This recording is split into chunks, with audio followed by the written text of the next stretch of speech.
Imagina que tienes en las manos 39 libros diferentes. 39 voces. 39 historias.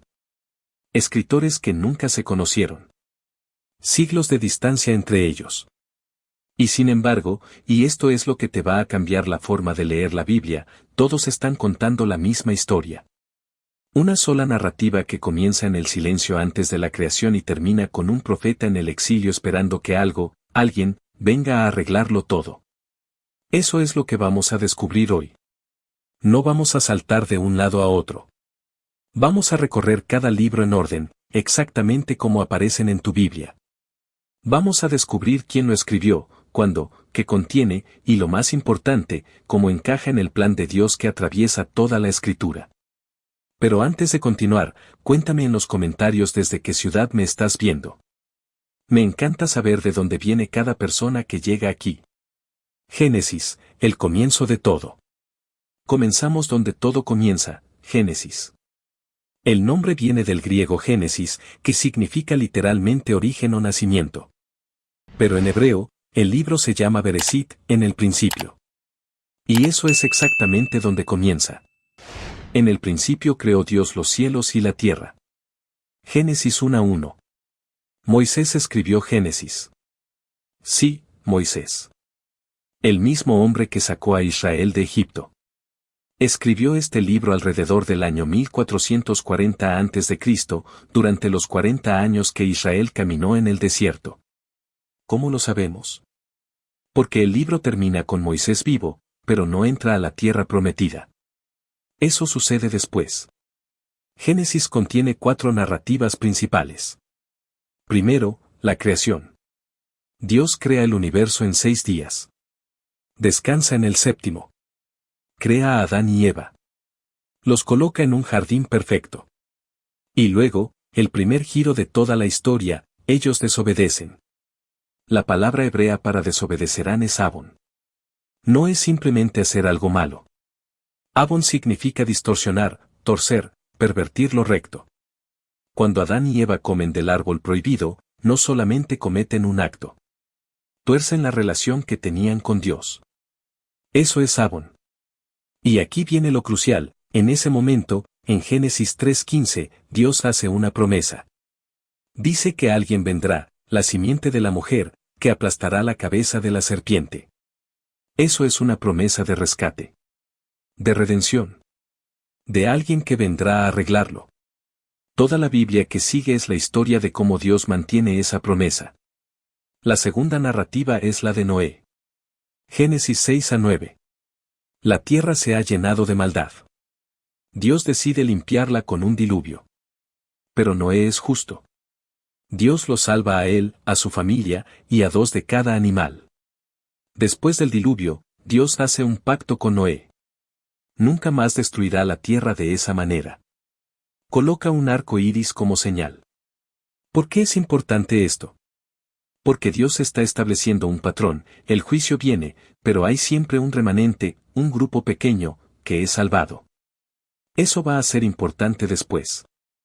La tercera narrativa es la de Abraham. Génesis 12-25. Dios llama a un hombre llamado Abraham, que significa Padre exaltado, y le promete algo casi imposible. Le dice, voy a hacer de ti una nación grande. Voy a bendecirte. Y en ti serán benditas todas las familias de la tierra. Abraham tiene 99 años cuando Dios le hace esa promesa. Su esposa Sara tiene 90. Humanamente, es imposible. Pero Abraham cree. Y la Biblia dice que le fue contado por justicia, Romanos 4:3. Su fe lo hace justo. No sus obras. Su confianza en Dios. Aquí aparece la palabra hebrea emuna, fe, confianza, firmeza. No es un sentimiento. Es una decisión de estar firme en lo que Dios dice, aunque todo alrededor diga lo opuesto. La cuarta narrativa es la de Jacob e Isaac.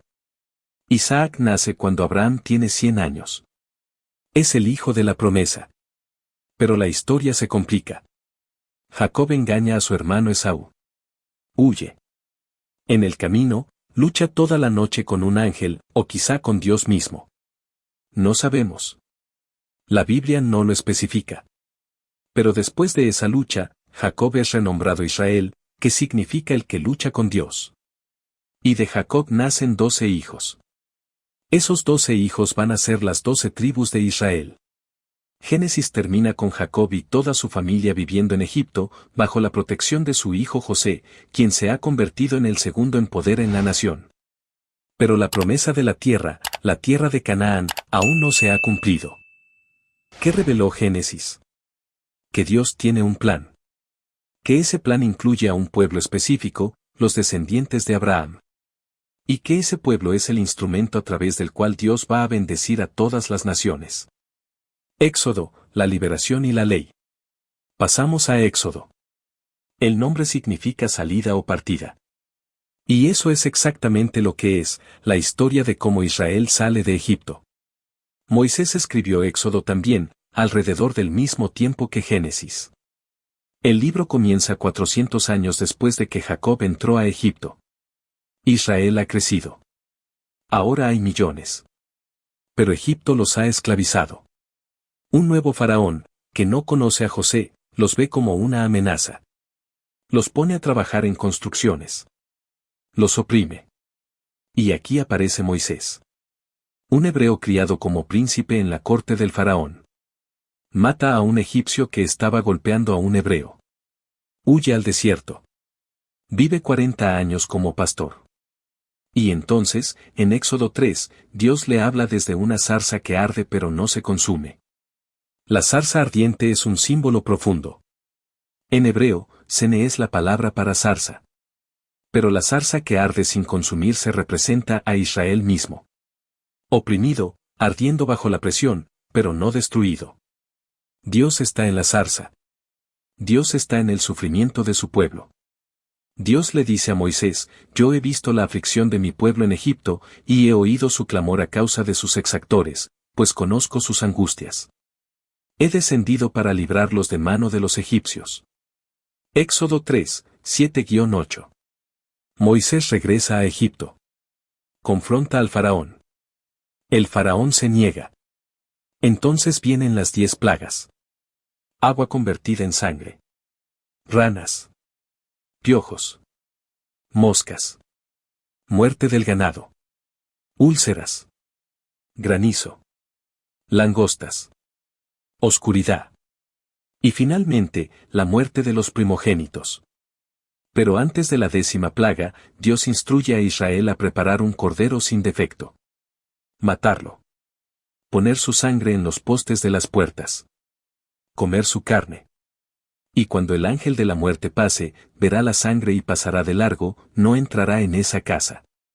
La palabra hebrea es pesach, pasar de largo, saltar sobre. De ahí viene Pascua. Pero entiendan la profundidad, la sangre de un cordero inocente protege a los primogénitos de Israel. La muerte pasa sobre ellos. ¿Quién es ese cordero? Juan 1:29 lo dice claramente, he aquí el Cordero de Dios, que quita el pecado del mundo. Jesús es el Cordero de la Pascua. Su sangre, derramada en la cruz, es la que nos protege del juicio de Dios. Después de la 10ª plaga, el faraón deja ir a Israel. Salen de Egipto.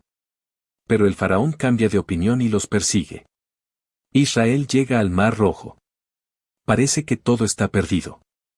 Pero Moisés levanta su vara. Las aguas se dividen. Israel cruza en tierra seca. Los egipcios los persiguen. Las aguas se cierran. Todos los egipcios mueren. Es el momento de mayor liberación en toda la historia de Israel. Cantarán un cántico de victoria. Pero 3 días después, estarán murmurando porque no tienen agua. Éxodo entonces se enfoca en la ley. Dios lleva a Israel al monte Sinaí. Moisés sube la montaña. Y Dios le da los 10 mandamientos. Grabados en 2 tablas de piedra. Pero mientras Moisés está en la montaña, el pueblo se impaciente. Hace un becerro de oro. Lo adora. Moisés baja, ve esto, y quiebra las tablas en ira. Pero Dios, en su misericordia, da las tablas de nuevo. Éxodo también contiene instrucciones detalladas para construir el tabernáculo, una tienda portátil donde Dios habitará entre su pueblo. El tabernáculo tiene un atrio exterior, un lugar santo, y un lugar santísimo, el lugar más íntimo donde solo el sumo sacerdote puede entrar una vez al año. La estructura del tabernáculo es simbólica. Representa los diferentes niveles de acceso a Dios. El pueblo común está afuera. Los sacerdotes pueden entrar al lugar santo. Solo el sumo sacerdote puede entrar al lugar santísimo, y solo una vez al año, con sangre de un sacrificio. ¿Por qué? Porque el pecado separa a los hombres de Dios. La sangre de un animal inocente, un sustituto, es lo que permite la reconciliación temporal. Pero es temporal. El sacrificio debe repetirse cada año. Hasta que venga el Cordero perfecto. El sacrificio final. Hebreos 9:28 lo dice, así también Cristo fue ofrecido una sola vez para llevar los pecados de muchos. Éxodo termina con el tabernáculo construido y la gloria de Dios llenándolo. Israel ha sido liberado. Ha recibido la ley. Tiene un lugar donde habitar con Dios. Pero aún no ha entrado a la tierra prometida. Levítico, la santidad y los sacrificios. Levítico es el libro más difícil de leer para el cristiano moderno. Es casi completamente leyes. Leyes sobre sacrificios. Leyes sobre pureza. Leyes sobre lo que se puede comer y lo que no. Leyes sobre enfermedades de la piel. Leyes sobre relaciones sexuales. Pero Levítico es crucial. Porque responde una pregunta fundamental, ¿cómo puede un pueblo pecador habitar con un Dios santo? La respuesta es, a través de sacrificios y santidad. Moisés escribió Levítico. El nombre viene del tribu de Leví, la tribu que fue apartada para servir como sacerdotes. Todo el libro es instrucción para los sacerdotes sobre cómo mantener el sistema de sacrificios. Hay 5 tipos principales de sacrificios en Levítico. Primero, el holocausto. La palabra hebrea es hola, literalmente lo que sube. El animal, típicamente una res, una oveja, una cabra, o una paloma, es completamente quemado. Nada se come. Todo sube a Dios como una ofrenda de devoción total. Segundo, la ofrenda de cereal. No es un animal. Es harina, aceite, incienso. Una ofrenda de lo que la tierra produce. Representa gratitud y dependencia de Dios. Tercero, la ofrenda de paz. El animal es sacrificado, pero parte se quema, parte va al sacerdote, y parte se come en una comida de comunión. Es la ofrenda de reconciliación y comunión con Dios. Cuarto, la ofrenda por el pecado. Cuando alguien comete un pecado, especialmente un pecado involuntario, trae un animal. El sacerdote pone sus manos sobre la cabeza del animal. El pecado es transferido simbólicamente al animal. El animal muere en lugar del pecador. Quinto, la ofrenda por la culpa. Similar a la ofrenda por el pecado, pero específicamente para pecados que han causado daño material a otros o a Dios. ¿Por qué tantos sacrificios? Porque el pecado es serio. Levítico 17:11 lo dice, porque la vida de la carne en la sangre está, y yo os la he dado para hacer expiación sobre el altar por vuestras almas, y la misma sangre hará expiación de la persona. La palabra hebrea es capar, cubrir, expiar, hacer propiciación. El sacrificio cubre el pecado. Temporalmente. Porque el sacrificio debe repetirse. Una y otra vez. Cada día. Cada semana. Cada mes. Cada año. Esto crea un ciclo de culpa y expiación. El pueblo peca. Trae sacrificios. Es perdonado. Peca de nuevo. Trae sacrificios de nuevo. Es un ciclo sin fin. Hasta que viene Jesús. Hebreos 10:4 dice, porque la sangre de los toros y de los machos cabríos no puede quitar pecados. Los sacrificios del Antiguo Testamento nunca fueron diseñados para ser permanentes. Eran un sistema temporal que apuntaba a algo mejor. Levítico también establece el día de expiación, Yom Kippur. Una vez al año, el sumo sacerdote entra al lugar santísimo. Lleva sangre de un becerro sacrificado por sus propios pecados. Luego, 2 machos cabríos son presentados. Uno es sacrificado. Su sangre es llevada al lugar santísimo. El otro, El chivo expiatorio tiene todos los pecados de Israel colocados sobre él y es enviado al desierto, llevándose los pecados con él. La palabra aramea es Azazel, el que se va o desaparece. El chivo expiatorio literalmente lleva los pecados lejos. Jesús es ambos. Es el sacrificio cuya sangre nos purifica. Y es el que lleva nuestros pecados lejos. 1 Pedro 2:24 dice, quien llevó él mismo nuestros pecados en su cuerpo sobre el madero. Levítico también contiene el código de santidad, Levítico 17-26. Establece estándares para cómo Israel debe vivir. Sed santos, porque yo soy santo. Levítico 11:45.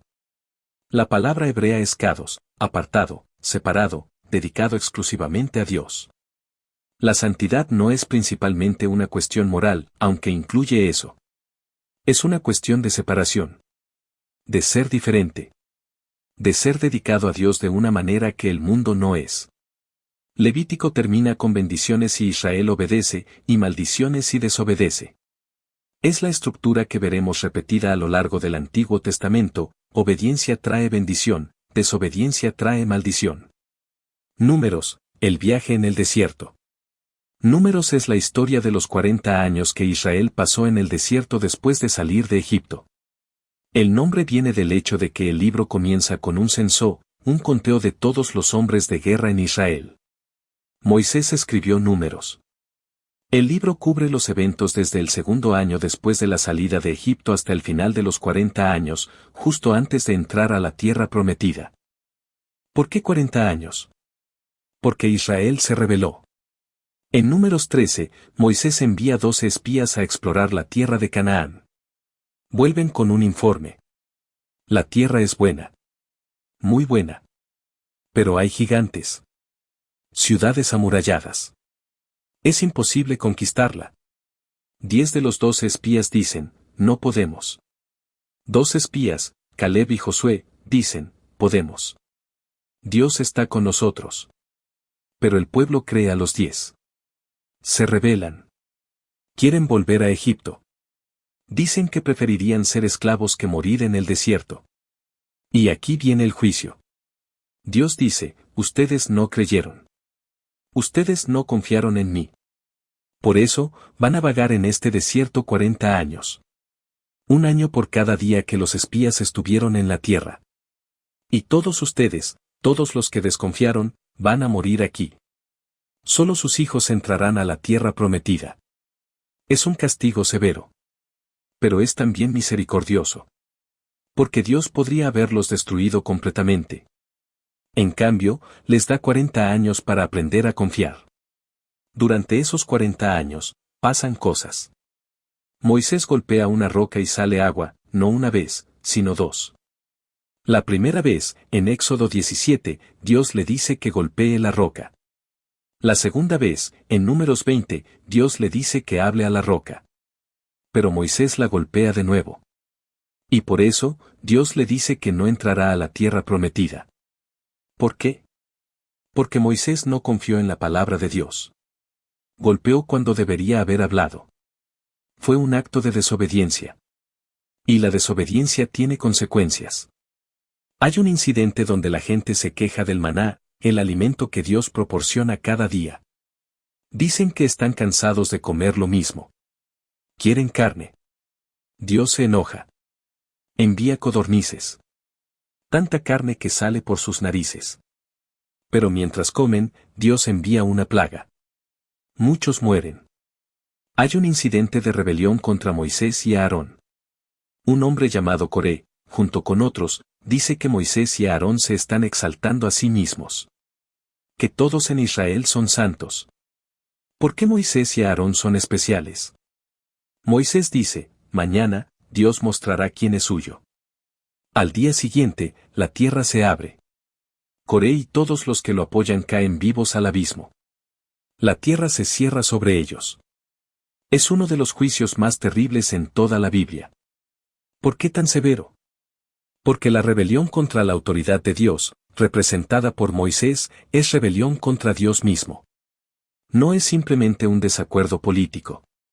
Es rechazar el orden que Dios ha establecido.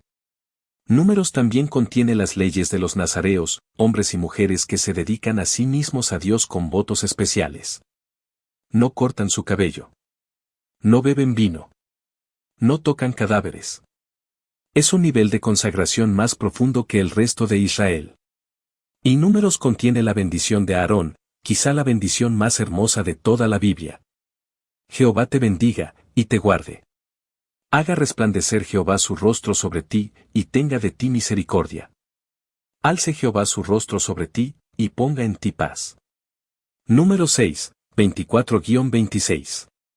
Números termina con Israel acampado en las llanuras de Moab, al otro lado del río Jordán. La tierra prometida está al otro lado. Moisés está viejo. Tiene 120 años.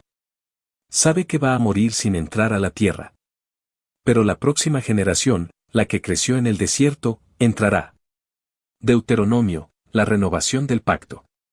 Deuteronomio significa segunda ley. No es una ley nueva.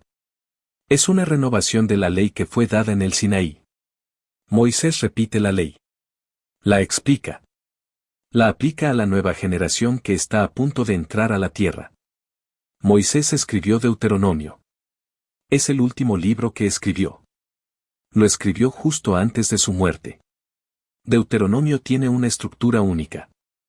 Es como un discurso. Moisés habla directamente al pueblo. Les recuerda lo que Dios ha hecho. Les recuerda la ley. Les advierte sobre lo que sucederá si obedecen o si desobedecen. El libro comienza con Moisés diciendo, estas son las palabras que Moisés habló a todo Israel al otro lado del Jordán en el desierto. Deuteronomio 1:1. Moisés repasa los eventos de los últimos 40 años. Les recuerda cómo Dios los sacó de Egipto.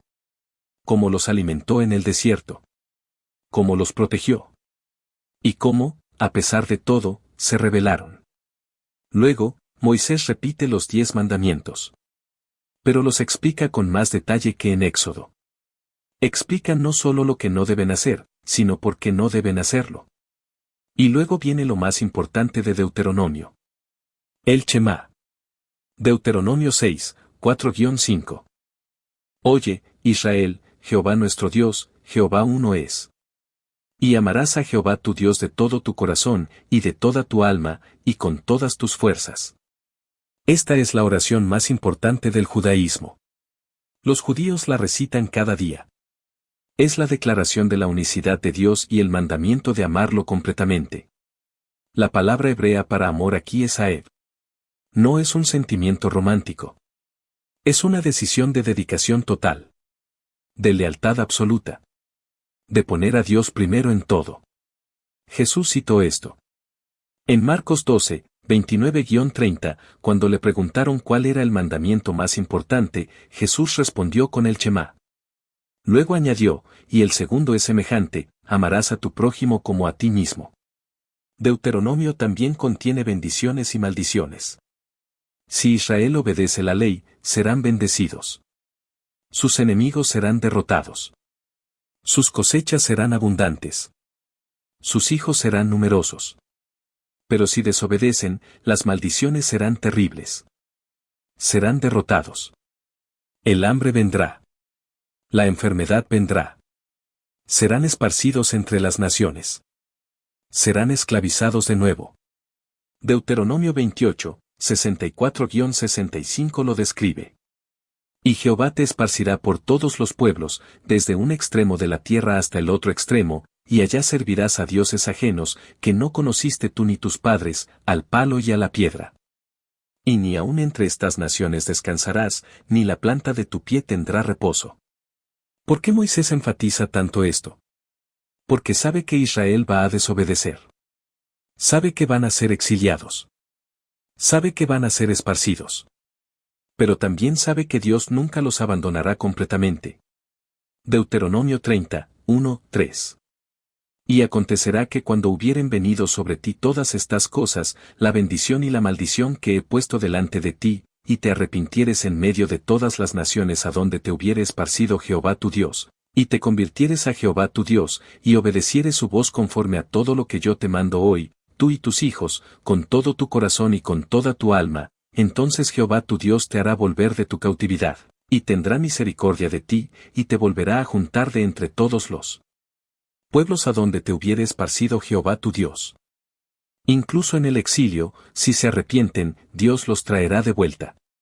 Deuteronomio termina con Moisés subiendo al monte Nebo. Desde allí, puede ver toda la tierra prometida. Canaán. El Negev. El valle del Jordán. Jericó. Pero no puede entrar. Deuteronomio 34, 5-6. Y murió allí Moisés, siervo de Jehová, en tierra de Moab, conforme al dicho de Jehová. Y lo enterró en el valle, en tierra de Moab, enfrente de Bet-peor, y ninguno conoce el lugar de su sepultura hasta hoy. Moisés muere. Pero su obra está completa. Ha sacado a Israel de Egipto.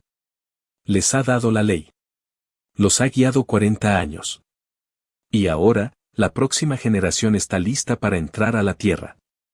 Con estos 5 libros, Génesis, Éxodo, Levítico, Números y Deuteronomio, tenemos la base de toda la Biblia.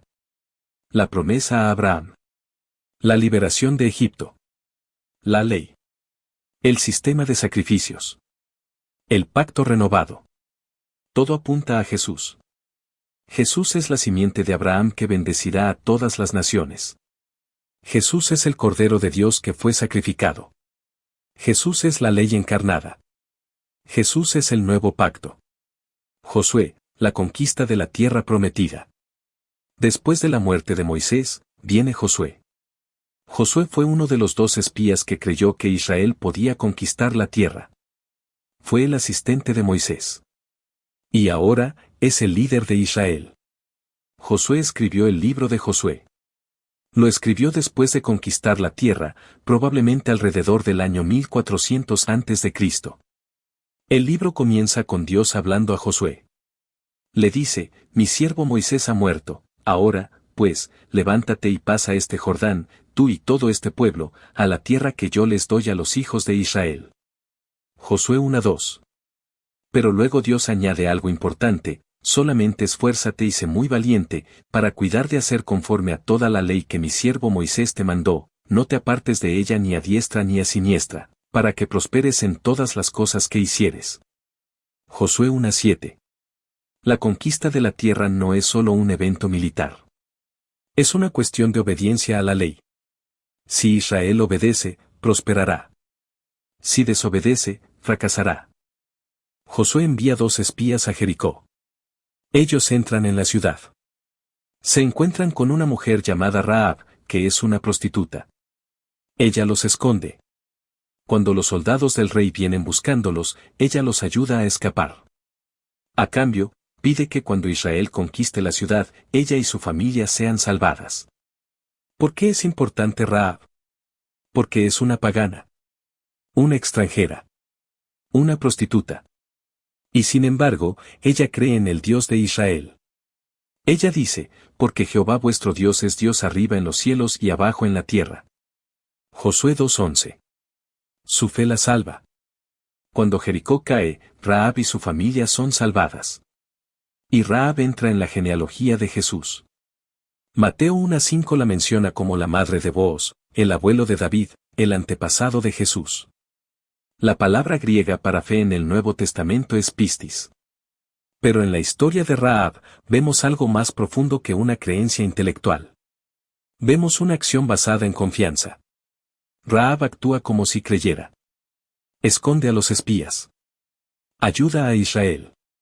Eso es fe verdadera. Luego, Israel cruza el Jordán. Es similar a cómo cruzaron el Mar Rojo. Los sacerdotes llevan el arca del pacto, el cofre de madera que contiene las tablas de la ley, y cuando sus pies tocan el agua, el río se detiene. Israel cruza en tierra seca. Cuando todos han cruzado, Josué hace algo simbólico. Toma 12 piedras del Jordán, una por cada tribu, y las coloca en Gilgal. Dice, cuando vuestros hijos preguntaren a sus padres mañana, diciendo, ¿qué significan estas piedras? Declararéis a vuestros hijos, diciendo, Israel pasó el Jordán en seco. Josué 4, 21-22. Estas piedras son un monumento de memoria. Cada generación debe recordar lo que Dios hizo. Debe contar la historia a la siguiente generación. Así es como la fe se transmite. No por documentos. Por historias. Por testimonios. Luego viene la batalla de Jericó. Josué rodea la ciudad con el ejército de Israel. Los sacerdotes llevan el arca del pacto. Cada día, dan una vuelta alrededor de la ciudad. Los sacerdotes tocan las trompetas. Pero la gente no grita. Solo caminan en silencio. Esto continúa por 6 días. En el séptimo día, dan 7 vueltas. En la séptima vuelta, los sacerdotes tocan las trompetas. Y Josué grita, gritad. Porque Jehová os ha entregado la ciudad. Josué 6:16. El pueblo grita. El sonido es tan fuerte que los muros de la ciudad se derrumban. Israel entra. Conquista la ciudad. Solo Rahab y su familia son salvadas, tal como fue prometido. ¿Qué significa esto? La palabra hebrea para trompeta es sofar. El sonido del sofar es el sonido de la liberación. Es el sonido del juicio. Es el sonido que despierta a los muertos en el día de resurrección. En 1 Tesalonicenses 4:16, Pablo describe la venida de Jesús, porque el Señor mismo con voz de mando, con voz de arcángel, y con trompeta de Dios, descenderá del cielo, y los muertos en Cristo resucitarán primero. Hay un paralelismo. Así como el sonido de la trompeta derribó los muros de Jericó, así el sonido de la trompeta de Dios traerá el fin de este mundo y la resurrección de los muertos. Después de Jericó, hay otras batallas. Hay un pecado, Acán toma algo de la ciudad que fue dedicado a Dios. Por eso, la próxima batalla fracasa. Pero cuando el pecado es expuesto y castigado, Israel continúa conquistando. El libro de Josué es principalmente una serie de conquistas militares. Pero no es simplemente una historia de guerra. Es la historia de cómo Dios cumple su promesa a Abraham. La tierra que fue prometida es conquistada. Es dividida entre las 12 tribus. Cada tribu recibe su herencia. Josué termina con Josué convocando a todo Israel. Les dice, ahora pues, temed a Jehová, y servidle con integridad y en verdad, y quitad de entre vosotros los dioses ajenos con que vuestros padres sirvieron al otro lado del río, y en Egipto, y servid a Jehová. Josué 24:14. Y luego dice, y si mal os parece servir a Jehová, escogeos hoy a quien sirváis, si a los dioses a quienes sirvieron vuestros padres, que estaban al otro lado del río, o a los dioses del amorreo, en cuya tierra habitáis, pero yo y mi casa serviremos a Jehová. Josué 24:15. Es una declaración de lealtad. Una decisión. Josué no obliga a Israel a servir a Dios. Los invita a elegir. Pero él ha hecho su elección. Él y su casa servirán a Jehová. Jueces, la anarquía espiritual. Después de la muerte de Josué, Israel entra en un periodo caótico. No hay un rey. No hay un líder central. Cada tribu hace lo que le parece correcto. Y lo que parece correcto a menudo es lo incorrecto. El libro de Jueces fue escrito probablemente por Samuel, el profeta que vendría después. Fue escrito alrededor del año 1000 a.C., reflejando sobre los eventos de los 200 años anteriores. El libro comienza con una evaluación clara: en aquellos días no había rey en Israel, cada uno hacía lo que bien le parecía. Jueces 21-25. Pero hay un ciclo que se repite una y otra vez en Jueces. Primero, Israel olvida a Dios. Comienza a adorar a los dioses de los pueblos alrededor de ellos, Baal, Astarte, otros ídolos. Segundo, Dios permite que enemigos los oprimieran. Los cananeos. Los midianitas. Los amonitas. Los filisteos. Israel es esclavizado de nuevo. Tercero, Israel clama a Dios. Se arrepienten. Piden ayuda. Cuarto, Dios levanta un juez, un líder militar y espiritual, que libera a Israel. El juez es típicamente alguien improbable. Alguien débil. Alguien que no parece capaz. Quinto, mientras el juez vive, Israel es fiel. Pero cuando el juez muere, el ciclo comienza de nuevo. Este ciclo se repite 12 veces. Hay 12 jueces. Algunos son famosos. Otros son oscuros. Pero todos muestran el mismo patrón: rebelión, juicio, arrepentimiento, liberación. El primer juez es Otoniel. Libera a Israel de los reyes de Mesopotamia. El segundo es Ahod. Mata al rey Eglón de Moab. Es una historia sangrienta y casi cómica. Eglón es muy gordo. Ahod, que es zurdo, esconde una espada en su muslo derecho. Cuando entra al palacio para tributar, mata a Eglón. Luego escapa. El tercero es Amgar. Mata a 600 filisteos con una aguijada de buey. El cuarto es Débora. Es la única jueza mujer. Es profetisa. Aconseja a Barak, el comandante militar. Juntos, derrotan a los cananeos. Débora canta una canción de victoria. Es una de las poesías más antiguas de la Biblia. El quinto es Gedeón. Es un hombre joven. Está trillando trigo cuando un ángel se le aparece. Le dice: Jehová está contigo, varón de valor. Gedeón responde: Ah, Señor mío, si Jehová está con nosotros, ¿por qué nos ha sobrevenido todo esto? Jueces 6, 12-13. Gedeón pone a prueba a Dios. Pide una señal. Pone un vellón de lana en el suelo. Si solo el vellón se moja de rocío y el suelo alrededor permanece seco, entonces Dios está con él. A la mañana siguiente, es exactamente así. Luego pide otra señal: que el vellón permanezca seco y el suelo alrededor se moje. Y así sucede. Gedeón reúne un ejército. 32,000 hombres. Pero Dios dice que son demasiados. Si Israel gana con tan gran ejército, dirán que ganaron por su propia fuerza. Dios quiere que Israel sepa que la victoria es de Dios, no de ellos. Dios hace que Gedeón reduzca el ejército. Primero, dice que todos los que tengan miedo pueden irse. 22,000 se van. Quedan 10,000. Luego, Dios dice que lleve a los hombres al agua. Los que beban de rodillas, y los que beban inclinándose a beber directamente del agua. Solo 300 hombres beben de la manera que Dios especifica. Esos son los que van a ir a la batalla. 300 hombres contra un ejército de 135,000 midianitas. Es imposible. Humanamente imposible. Pero Gedeón y sus 300 hombres atacan de noche. Cada uno lleva una trompeta y una antorcha dentro de una vasija. Cuando rodean el campamento enemigo, rompen las vasijas. Las antorchas brillan. Tocan las trompetas. El enemigo despierta confundido.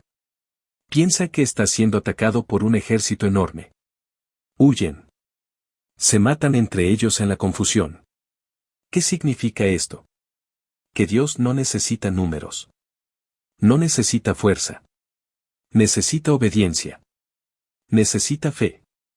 Necesita que su pueblo confíe en Él, no en su propia capacidad. El sexto juez es Abimelec. No es un buen juez. Es un hijo bastardo de Gedeón. Mata a sus 70 hermanos para gobernar solo. Pero Dios lo juzga. Es asesinado en batalla. El séptimo juez es Tola. Gobierna 23 años. Poco se sabe de él. El octavo es Jair. Gobierna 22 años. Tiene 30 hijos. El noveno es Jefté. Es un hombre ilegítimo.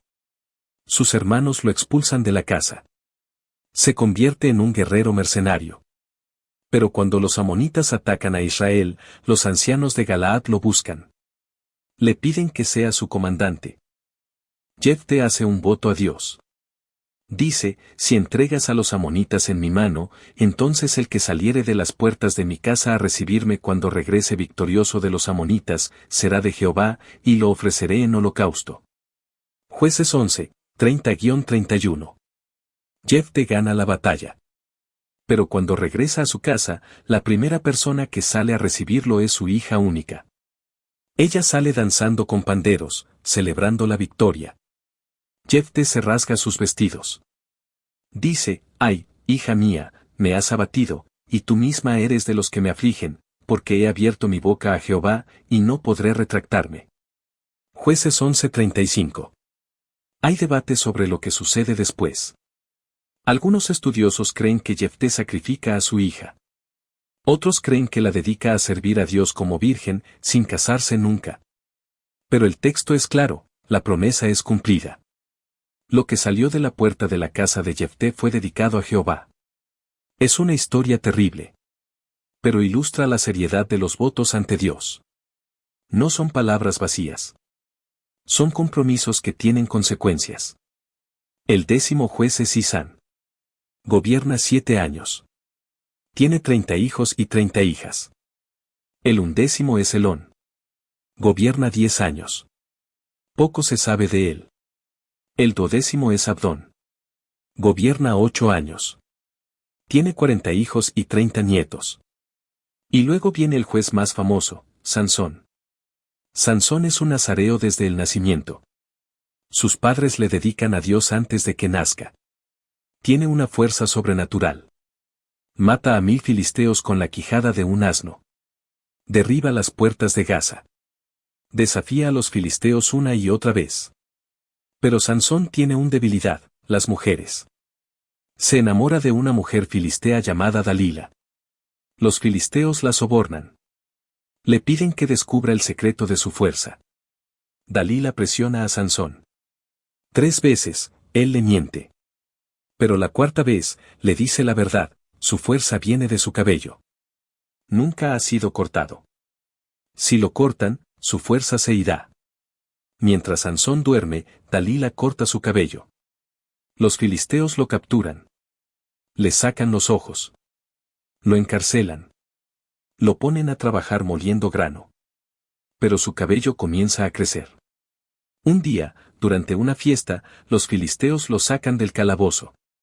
Lo ponen entre 2 pilares del templo de Dagón, su dios. Lo burlan. Sansón pide a Dios una última cosa, que le devuelva su fuerza. Pone sus manos sobre los pilares. Grita, muera yo con los filisteos. Empuja. Los pilares se derrumban. El templo se cae. Mueren más filisteos en su muerte que en toda su vida. ¿Qué significa la historia de Sansón? Que incluso los que son llamados por Dios pueden caer. Pueden ser derrotados. Pueden ser cegados. Pero Dios no los abandona completamente. Incluso en la derrota, hay redención. Incluso en la muerte, hay victoria. El libro de Jueces termina con 2 historias que muestran la anarquía moral de la época. No son historias de jueces. Son historias de la tribu de Dan y de la tribu de Benjamín. Muestran cómo Israel ha caído.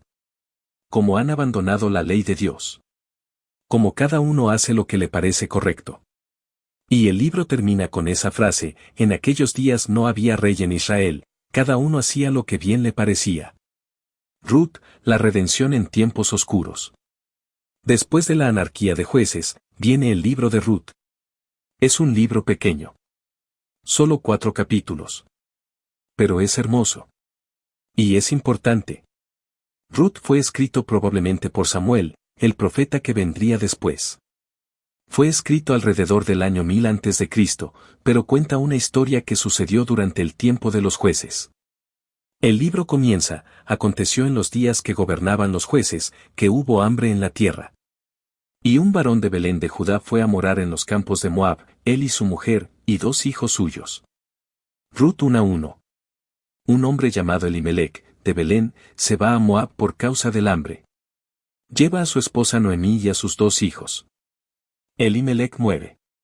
Los 2 hijos se casan con mujeres moabitas, Orfa y Ruth. Pero entonces, los 2 hijos también mueren. Noemí queda viuda, sin hijos, sin esperanza. Noemí decide volver a Belén. Sus nueras quieren ir con ella. Pero Noemí les dice que se queden. Que se casen de nuevo. Que tengan sus propias vidas. Orfa se va. Pero Ruth se niega. Le dice a Noemí: no me ruegues que te deje, y me aparte de ti, porque a donde quiera que tú fueres, iré yo, y donde quiera que vivieres, viviré. Tu pueblo será mi pueblo, y tu Dios mi Dios. Donde tú murieres, moriré yo, y allí seré sepultada, así me haga Jehová, y aún me añada, que solo la muerte hará separación entre nosotras. Ruth 1, 16-17. Es una declaración de lealtad total. Ruth es una moabita, una extranjera. Una pagana. Pero ha visto algo en Noemí. Ha visto algo en el Dios de Israel. Y decide dedicarse completamente. Ruth y Noemí van a Belén. Es tiempo de cosecha. Ruth va a los campos para recoger espigas, las obras que los segadores dejan. Es el trabajo de los pobres. Pero es trabajo honrado. Resulta que el campo donde Ruth está recogiendo pertenece a un hombre llamado Booz. Booz es un hombre rico. Es pariente de Elimelec, el esposo muerto de Noemí. Booz ve a Ruth. Pregunta quién es. Le dicen que es la moabita que vino con Noemí. Booz le habla. Le dice que puede seguir recogiendo en su campo. Le ofrece agua cuando tenga sed. Le dice que sus trabajadores no la molesten. Ruth pregunta por qué es tan amable con ella. Booz responde, he sabido todo lo que has hecho con tu suegra después de la muerte de tu marido, y cómo dejaste a tu padre y a tu madre, y la tierra donde naciste, y viniste a un pueblo que no conocías. Jehová recompense tu obra, y tu recompensa sea completa de parte de Jehová, Dios de Israel, bajo cuyas alas has venido a refugiarte. Ruth 2, 11-12. Booz ve en Ruth lo que Dios ve, fe. Lealtad. Virtud. Aunque es una extranjera, aunque es pobre, Booz la honra. Noemí ve lo que está sucediendo. Sabe que Booz es un pariente cercano. Sabe que, según la ley de Israel, él tiene la responsabilidad de redimir a la familia de Elimelec. Significa casarse con Ruth y darle hijos que continúen el nombre de Elimelec. Noemí instruye a Ruth qué hacer. Es una maniobra audaz. Ruth va al lugar donde Booz está durmiendo, en la era, después de la cosecha. Se acuesta a sus pies. Es una propuesta de matrimonio. Booz despierta. Está sorprendido. Pero no enojado. Le dice a Ruth que es virtuosa. Que ha hecho bien. Pero que hay un pariente más cercano que él. Dice que si ese pariente no quiere redimirla, entonces él la redimirá. Al día siguiente, Booz habla con el pariente más cercano. El pariente al principio quiere redimir la propiedad de Elimelec. Pero cuando Booz le dice que también debe casarse con Ruth, cambia de opinión. No quiere complicar su propia herencia. Así que Booz redime a la familia. Se casa con Ruth. Tienen un hijo llamado Obed. ¿Por qué es importante esto? Porque Obed es el padre de Isaí. E Isaí es el padre de David. Y David es el antepasado de Jesús. Mateo 1:5 menciona a Ruth en la genealogía de Jesús. Una moabita. Una extranjera. Una mujer pobre. Pero una mujer de fe. Una mujer de virtud. Una mujer que es redimida. La palabra hebrea para redimir es Goel. Es un pariente que tiene la responsabilidad de proteger a la familia. De comprar la propiedad si se ha perdido. De casarse con la viuda si no tiene hijos. El Goel es el Redentor. Jesús es nuestro Goel. Es nuestro Redentor. Nos compra con su sangre. Nos redime de la esclavitud del pecado. El libro de Ruth es una historia de redención. Noemí pierde todo. Ruth es una extranjera sin esperanza. Pero a través de la lealtad, la virtud y la providencia de Dios, ambas son redimidas. Ambas son restauradas. Y el libro termina con una genealogía. Los ancianos de Belén dicen, que el nombre de este niño sea celebrado en Israel. Porque él restaurará tu alma, y sustentará tu vejez, pues tu nuera, que te ama, lo ha dado a luz, y ella es de más valor para ti que 7 hijos. Ruth 4, 14-15.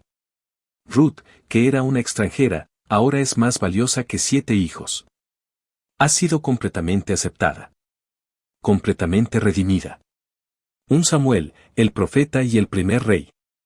Después de Ruth, viene un Samuel. Samuel es el profeta que ungirá al primer rey de Israel. Samuel fue escrito probablemente por el profeta Natán, el consejero del rey David. Fue escrito alrededor del año 950 a.C.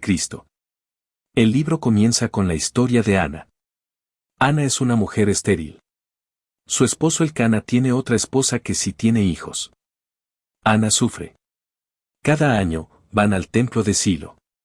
Y cada año, la otra esposa la provoca, burlándose de que no tiene hijos. Un día, Ana ora en el templo.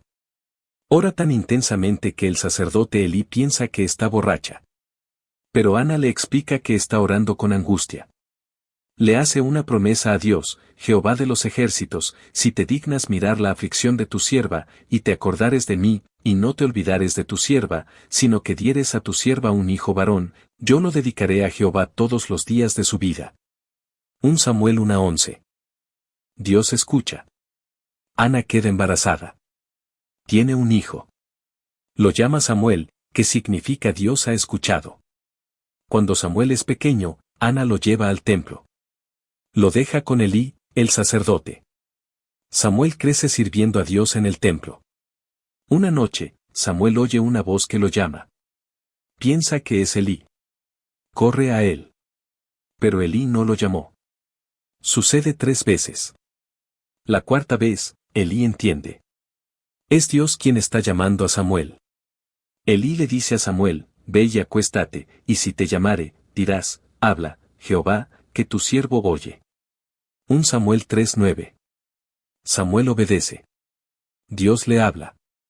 Le dice que va a juzgar a la casa de Elí. Los hijos de Elí son corruptos. Roban de los sacrificios. Cometen inmoralidad en el templo. Serán juzgados. Samuel crece. Se convierte en profeta. Todo Israel sabe que es un profeta verdadero de Dios. Pero entonces, Israel es derrotado por los filisteos. Pierden la batalla. Los filisteos capturan el arca del pacto, el cofre sagrado que contiene las tablas de la ley. Es un desastre. El arca es la presencia de Dios. Sin ella, Israel siente que Dios los ha abandonado. Pero Dios no los abandona. El arca causa problemas a los filisteos. Donde quiera que la llevan, hay plagas. Finalmente, los filisteos la devuelven. Esreo clama a Samuel. Dicen que quieren un rey. Todos los pueblos alrededor de ellos tienen reyes. ¿Por qué no Israel? Samuel se entristece. Dice que Dios es su rey. Pero Dios le dice a Samuel que no se enoje. Dice que los israelitas no están rechazando a Samuel. Lo están rechazando a él. Pero Dios dice que les dará un rey. Que los prevenga de lo que sucederá. Un rey tomará a sus hijos para la guerra. Tomará a sus hijas para sirvientas. Tomará sus campos y sus viñas. Los oprimirá. Pero Israel insiste. Quieren un rey. Samuel unge a un hombre llamado Saúl. Saúl es de la tribu de Benjamín. Es guapo. Es alto. Parece un rey. Y al principio, Saúl es ungido por el Espíritu de Dios. Profetiza. Lidera a Israel contra los amonitas. Gana. Pero Saúl comienza a desviarse. En una batalla contra los amalecitas, Dios le ordena a través de Samuel que destruya completamente a los amalecitas. Que mate a hombres, mujeres, niños y animales. Que no deje nada. Saúl gana la batalla. Pero desobedece. Salva vivo al rey Agag. Salva el ganado. Solo destruye lo que le parece sin valor. Samuel viene a Saúl. Le dice que Dios lo ha rechazado como rey. Saúl intenta justificarse. Dice que salvó el ganado para sacrificarlo a Dios. Pero Samuel responde con una de las frases más importantes de toda la Biblia: ¿se complace Jehová tanto en los holocaustos y víctimas, como en que se obedezca a la palabra de Jehová? Ciertamente el obedecer es mejor que los sacrificios, y el prestar atención que la grosura de los carneros. 1 Samuel 15:22. La obediencia es más importante que los sacrificios. Es una lección fundamental. Dios no quiere simplemente rituales. Quiere obediencia del corazón. Samuel entonces va a Belén. Dios le dice que va a ungir a uno de los hijos de Isaí. Samuel ve a los hijos mayores. Son altos. Son fuertes. Pero Dios dice que no son ellos. Finalmente, el hijo menor, David, es traído. Es un muchacho joven. Está cuidando las ovejas. Samuel lo unge. Y el Espíritu de Dios viene sobre David. Pero Saúl sigue siendo rey. David es ungido, pero no es rey aún. Debe esperar. El resto de un Samuel es la historia de la tensión entre Saúl y David. Saúl está celoso de David. David es valiente. Mata al gigante filisteo Goliat con una honda y una piedra. Se convierte en un héroe. Saúl intenta matar a David. Lo persigue. Pero David escapa. Se esconde en las cuevas. Reúne a un grupo de hombres alrededor de él. Se convierte en un líder, aunque aún no es rey. Un Samuel termina con Saúl muerto.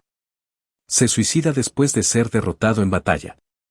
David está listo para ser rey. 2 Samuel, el reino de David.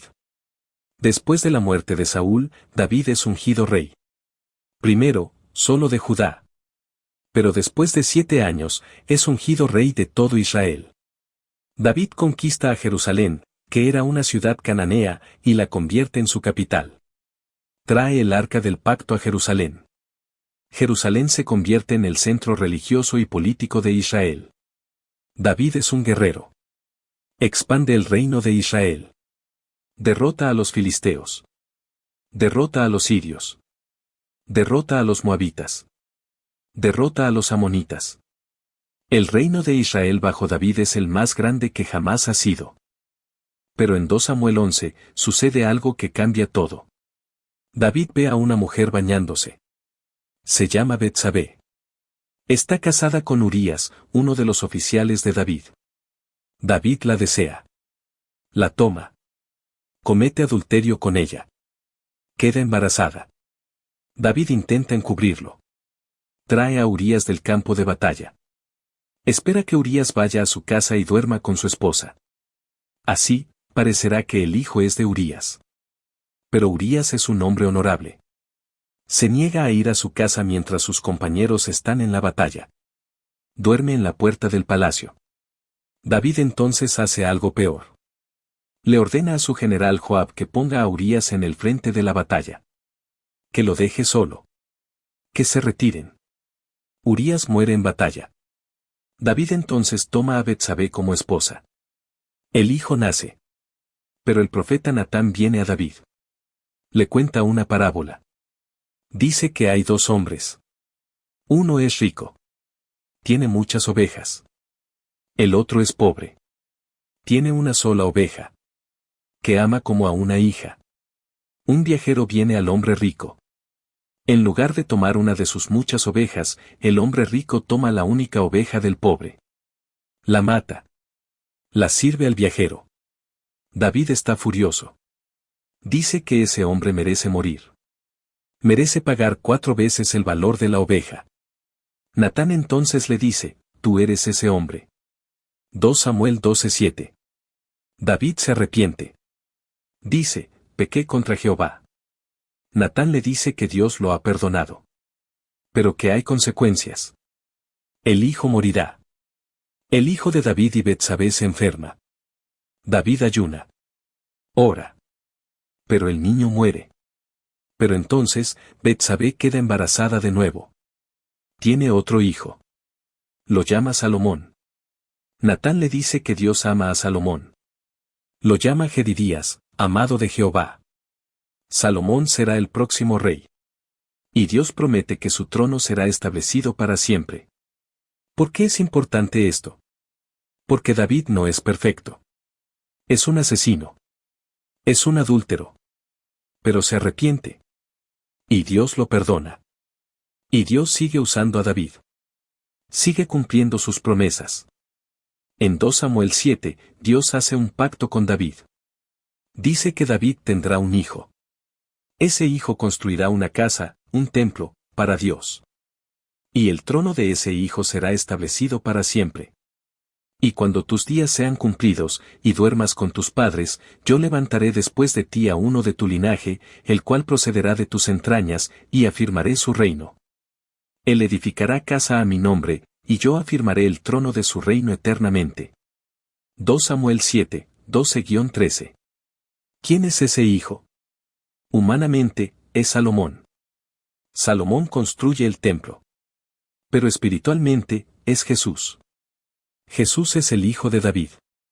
Mateo 1:1 comienza, libro de la genealogía de Jesucristo, hijo de David. Y Jesús es el que establece un reino eterno. No un reino terrenal. Un reino espiritual. Un reino que nunca será destruido. 2 Samuel termina con David envejeciendo. Ha cometido muchos pecados. Ha ganado muchas batallas. Ha expandido el reino. Pero ahora, está preparando a su hijo Salomón para ser el próximo rey. Un Reyes, la división del reino. Salomón sucede a David como rey.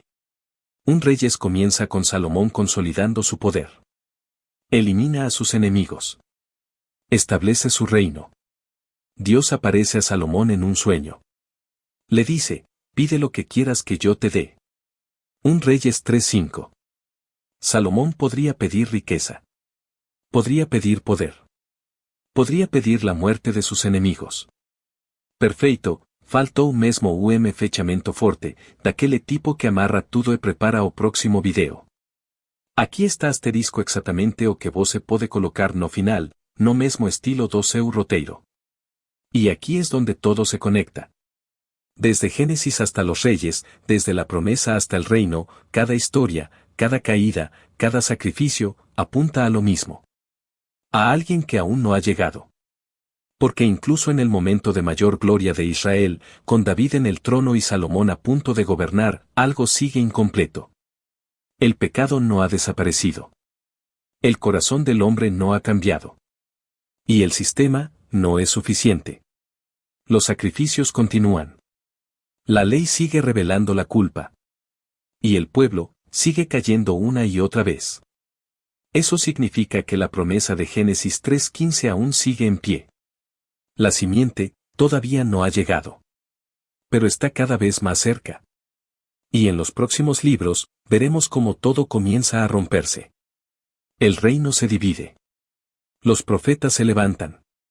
El juicio se acerca. Y el silencio de Dios empieza a pesar. Hasta que, en el momento más inesperado de la historia, todo cambia. Pero eso, lo veremos en el siguiente video.